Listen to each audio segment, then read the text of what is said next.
அமெரிக்காவோட மாணவர், ஐநா சபையோட ஆபீசர், ஆங்கிலத்துல பீட்டர், மோடிக்கு ஆஸ்தான அம்பாசிடர், காங்கிரஸ கதறவிடும் காரியகர்த்தா, இந்த பட்டங்களுக்கெல்லாம் சொந்தக்காரர் பாலக்காடு சசி தரூர். சொந்த ஊர் கேரளாவா இருந்தாலும் சசி தரூர் ஒரு உலகம் சுற்றும் வாலிபர். அவரோட அப்பா சந்திரன் தரூர் இந்தியாவோட முன்னோடி பத்திரிகையாளர்கள்ல ஒருத்தர். லண்டன்ல பிறந்ததாலேயோ என்னவோ சசி தரூர் நாக்குல ஆங்கிலம் தாண்டவமாடும். இங்கிலாந்துக்காரர்களே அசந்து போகிற அளவுக்கு அவர் அளந்து விடுற பீட்டர்கள் அப்பப்போ ட்ரெண்ட் ஆகிறதும் அரங்கேறும். 2 வயசு இருக்கும் போதே இந்தியா வந்துட்ட சசி தரூர் தமிழ்நாடு, மகாராஷ்டிரா, மேற்கு வங்கம்னு பள்ளிக்கூடம் படிச்சுட்டு டெல்லி செயின்ட் ஸ்டீஃபன் காலேஜ்ல BA ஹிஸ்டரி முடிச்சுட்டு அப்படியே அமெரிக்காவுக்கு ஒரு ட்ரிப் அடிச்சாரு. அங்க இன்டர்நேஷனல் ரிலேஷன் அண்ட் அஃபேர்ஸ் துறையில PhD பட்டம் வாங்கும் போது சசி தரூரோட வயசு வெறும் 22 மட்டும்தான். அவர் படிச்ச ஃபெச்சர் ஸ்கூல்ல மிக இளம் வயதுல PhD வாங்கின பெருமை சசி தரூருக்கு கிடைச்சது.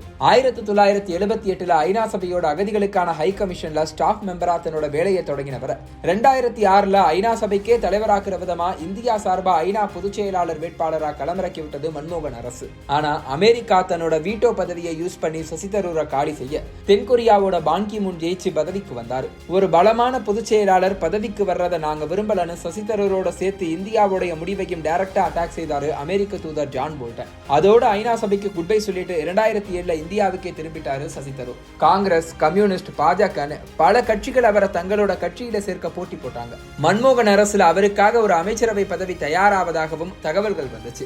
ஆனா அவரோ துபாயில ஆஃப்ரா வெஞ்சர்ஸ் நிறுவன தலைவர் பதவியை ஏத்துக்கிட்டு அரசியலுக்கு நோ சொன்னாரு. ஆனா இது ரொம்ப நாளைக்கு நீடிக்கல. 2009 காங்கிரஸ் கட்சி சார்பா திருவனந்தபுரம் தொகுதியில போட்டியிட்டு ஜெயிச்சாரு. இதுக்காகவே காத்திருந்தது போல அவர் அமைச்சரவைக்குள்ள வளைச்சு போட்டது மன்மோகன் அரசு. வெளியுறவுத்துறை இணை அமைச்சரா ஆப்பிரிக்க நாடுகளை இந்தியாவுக்கு நெருக்கமாக்கினது, நிலநடுக்கத்தால உருக்குலைஞ்சு போன ஹைதிக்கு உதவிக்கரம் நீட்டினதுன்னு பல நல்ல விஷயங்களை செய்தாரு சசி தரூர். ஆனா அதே பதவியை பயன்படுத்தி IPL பங்குகளை முறைகேடா வாங்க முயற்சி செய்ததா குற்றச்சாட்டுகள் எழ பதவியையே ராஜினாமா செய்ய வேண்டிய நிலைமை ஏற்பட்டது. விசாரணையில அவர் தவறேதும் செய்யலங்கிறது ப்ரூவ் ஆனதும் மறுபடியும் மத்திய அமைச்சர் பதவி கிடைச்சது. தன்னோட தொகுதியில செய்த வேலைகள் தொடங்கி MPக்களுக்கான நிதியை செலவு செய்தது வரைக்கும் ஒரு ரிப்போர்ட்டா வெளியிட்டு மற்ற அமைச்சர்களை புருவம் உயர்த்த வைத்தாரு சசி தரூர். ஆனா அடுத்த சர்ச்சை அவரோட தேர்தல் பயணத்தையே கேள்விக்குறியா மாத்துச்சு. 2010 சசி தரூர் சுனந்தா புஷ்கர் என்பவரை திருமணம் செய்து கொள்ள 2014 ஜனவரி மாதம் அவர் மர்மமான முறையில உயிரிழக்க சசி தரூர் மேல வழக்கு பாய்ந்தது. இருந்தாலும் 2014 மீண்டும் அவரை திருவனந்தபுரத்திலேயே களமிறக்கியது காங்கிரஸ் கட்சி. சசி தரூர் ஜெயிச்சாலும் காங்கிரஸ் தோற்று போச்சு. ஆட்சி பாஜக கைக்கு மாறுச்சு. ஆனா மோடியை பத்தி அடுத்தடுத்து புகழ்ந்து பேசினாரு சசி தரூர். இதற்கு பலனா அடுத்த ஒரு சில மாதங்கள்ல சசி தரூரை தூய்மை இந்தியா திட்ட தூதுவரா நியமிச்சாரு பிரதமர் மோடி. காங்கிரஸ் காரியகர்த்தாவா இருந்தாலும் பாஜக திட்டத்துக்கு தூதராக ஓகே சொன்னாரு சசி தரூர். கடுப்பான காங்கிரஸ் அவரை செய்தி தொடர்பாளர் பொறுப்புல இருந்தே தூக்கி எறிஞ்சது. தலைமையை சமாதானம் செய்யறதுக்காகவே தி பாரடாக்சிக்கல் பிரைம் மினிஸ்டர் என்கிற பெயர்ல மோடி அரசை கடுமையா விமர்சிச்சு ஒரு புக் எழுதி அதுல தன்னோட பாராட்டுக்கு என்ன காரணம்னு விளக்கம் கொடுத்தாரு.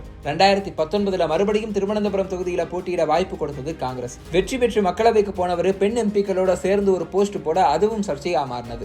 இதுக்கு காரணம் அந்த போஸ்டோட கேப்ஷன் தான். மக்களவை தான் வேலை செய்ய அட்ராக்டிவான இடம்னு அவர் போட்ட போஸ்ட் பெண்ணியவாதிகளோட கோபத்துக்கு காரணமாச்சு. போதாக்குறைக்கு 2020 காங்கிரஸ் தலைமைக்கு எதிராக ஒரு 23 தலைவர்கள் கடிதம் எழுத அந்த முக்கிய புள்ளிகள்ல ஒருத்தரா சசி தரூரும் இருந்தாரு. இதனால அடிக்கடி அவர் பாஜகவுக்கு தாவ போறதா வதந்திகள் வந்துகிட்டே இருக்க திடீரென கார்கேவை எதிர்த்து காங்கிரஸ் தலைவர் பதவிக்கு போட்டியிட்டு தோற்று போனார். காங்கிரஸ் கட்சிக்குள்ள அவருக்கான முக்கியத்துவம் கொஞ்சம் கொஞ்சமா குறைஞ்சாலும் திருவனந்தபுரத்துல மாற்றவே முடியாத தலைவரா உருமாறினார். இதனால 2024 அவருக்கு வாய்ப்பு கொடுத்துச்சு காங்கிரஸ் கட்சி. மறுபடியும் ஜெயிச்சு மக்களவைக்கு போயிருக்க சசி தரூர் இந்த முறை மோடியோட அமெரிக்க பயணத்தை பாராட்டி பேசி மறுபடியும் சர்ச்சையில சிக்கியிருக்காரு. அமெரிக்கா சட்டவிரோத குடியேறிகளை கை கால்கள்ல விலங்கு பூட்டி இந்தியாவுக்கு அனுப்பி வச்சதை கேள்வி கேட்டு ஒரு பக்கம் நாடாளுமன்றத்துல காங்கிரஸ் ரகளையை கூட்ட அமெரிக்கா போன பிரதமர் மோடி இந்த பிரச்சனையை பத்தி மூச்சே விடாம நாடு திரும்பி இருக்காரு. ஆனா சசி தரூர் அந்த பயணத்தை பாராட்டினதை சகிச்சுக்க முடியாம ராகுல் காந்தியை அவரை நேரடியா கூப்பிட்டு கண்டிச்சதா சொல்லப்படுது. ஆனா இது பல விஷயங்களை பற்றி பேசுவதற்காக ரொம்ப நாளா பெண்டிங்ல இருந்த மீட்டிங் தான், வேற ஒண்ணும் இல்லைன்னு சமாளிச்சிருக்காரு சசி தரூர்.